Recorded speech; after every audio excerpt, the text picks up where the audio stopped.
All right, so now we're going to talk about the rolling into a property from the time it catches your eye, something you might want to do.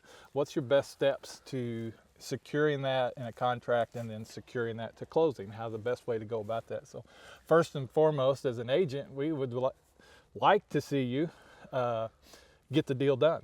Go ahead and get that on paper, get it figured out, what your costs are going to be for input to acquire that property. I think that's a really important note. I mean, cut you off, but like most people are like, well, I want to figure everything else out prior to doing that, and then I'll sign on the dotted line.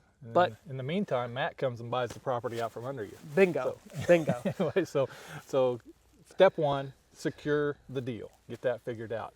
And then, because in those contracts, we have due diligence periods worked in for you. So as a land agent, I would know that you would have a 30-day due diligence process to check out things like access. Is it recorded? In this case, it was a recorded easement. Other cases, do you have direct access to county roads, state roads, or whatever? Get those things. Or does someone have due diligence period access across you Right. as well? Not just your ingress, but is someone else have ingress through you? Is it recorded and they're just not acting upon it? You'd want to know that as Sure. well. And that all comes up in the title searches and the things that we do, especially here in Missouri. We have all of those things that happen during the title process. So other things to know, are the boundaries, are surveys secured and all of that in place so that you know what you're buying. If it's been a long time since you've had since this property's been surveyed, is that something you want to do? It's good to know that ahead of time a little bit so you can negotiate some of that in if needed, but definitely you want to know what you're buying. So the title work, the plats, the things that come up during that will help you have peace of mind going forward. But other due diligence things would be, if you're buying a piece as an investment property, what are going to be your returns? What things can help you get some of that money back in your pocket? Timber values, number one thing a lot of guys want to talk about. Can we harvest timber to pay for our improvements? Can we harvest timber to pay for our play, so to speak?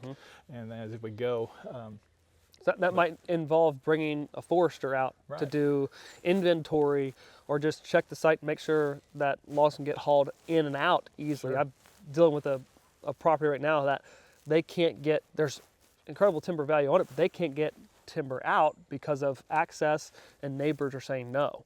And so he's trying to work legally and whatnot to be able to do that. But that's kind of been a difficult process just based on that site-specific location and roads and county roads and easements, stuff like that. So you'd want to check that out for sure if that's something that you are requiring in the purchasing of that property, is anticipating X amount of dollars come off of a timber harvest. You'd want to figure that out. You bet.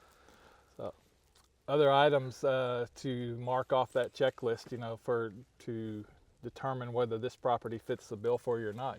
Every property is specifically got its own list. There's not one acquired list that fits all properties. So something a lot of people consider is water, and the seasonal, either seasonal water or year-round water, those kinds of things. How important, how high up on that list is it to you? So as a buyer, we just find those things out as we go.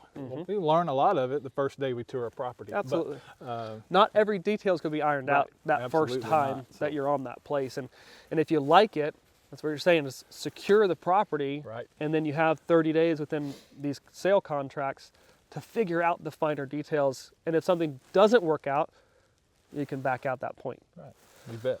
So one of my big things is to figure out, and it's kind of hard to do, but it's worthwhile especially if you're buying it from a recreational standpoint, is to find out the neighbors. You can do all the habitat improvements that you want, but if the age structure is not in place on a property based on neighbors potentially not having the same goals, harvest goals and objectives as you, it's going to be difficult to achieve what you want on that property unless it's a very large, expansive property.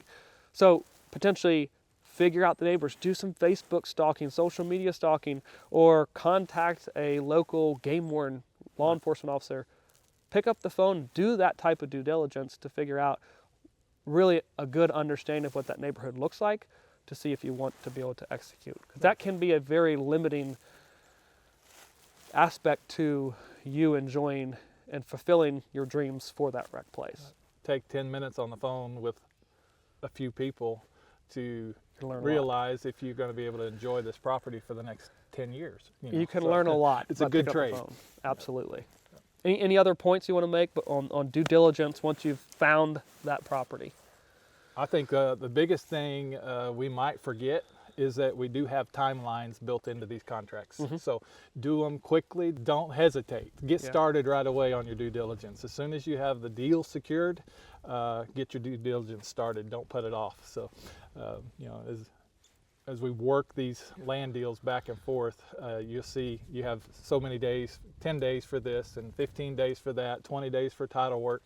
Get those things knocked out quicker. And then that way, if this property doesn't work for you, you move on to the next one quicker. So, Absolutely. But secure the deal and then get started right away. Perfect.